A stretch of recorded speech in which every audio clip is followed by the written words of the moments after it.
Guys, I watched a scary movie last night. Oh, did you now? Yeah, I did too. Really, what was it? It was Seeing You at the White House, except I have to see it every night and day. That's my scary movie, except it never ends. Well, Joe, tell us what the movie was. Oh, right. Well, it was a movie called Hellhole. It's a Polish horror movie. They probably have nightmares seeing Russia right beside them. I've never heard of Hellhole. Can you describe it to us, Joe? Oh, right. Well, in 1987, a young militiaman infiltrates a monastery cut off from the world where the monks run a clinic for the possessed. Pretending to be a clergyman, he tries to explain the mysterious disappearance of several tormented residents. I'm a tormented resident every day knowing I'm being picked on by the government I once believed were my colleagues. Sounds like a bit of a unique movie, isn't it? It's not so much an exorcist movie and not so much a spy thriller, I take it. No, it's not, but it does have horror elements, and if you're squeamish like I was, I recommend being careful, since it has gory scenes as well. Is it on Netflix or something? It's on Netflix, yes. And it has English dubbing, but I like using a movie's original language for authenticity. Wow, didn't know you could use big words, Sleepy Joe. Aha, very funny.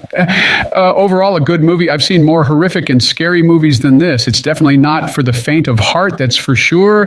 Another thing, the idea and the concept is built on Zionist ideology. You will hear phrases like the promised one, New World Order, a symbol of the Antichrist, the cross portrayed upside down, etc. Most of all, at the end of the movie, well, I won't spoil it, but go watch it for yourselves if you're interested. But you said it was a scary movie. Were you actually scared? Dude's afraid of his own fucking reflection in mirrors. Trump, again, it was one time. And while I did say it was a scary movie, it wasn't that type of scary where I constantly kept jumping out of my seat or screamed bloody murder all the time. It's the type of scary that is ominous and building all the time.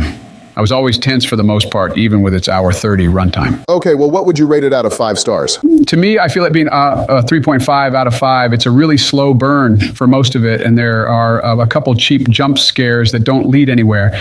And while I did like the main character, Merrick, there's just no development, really.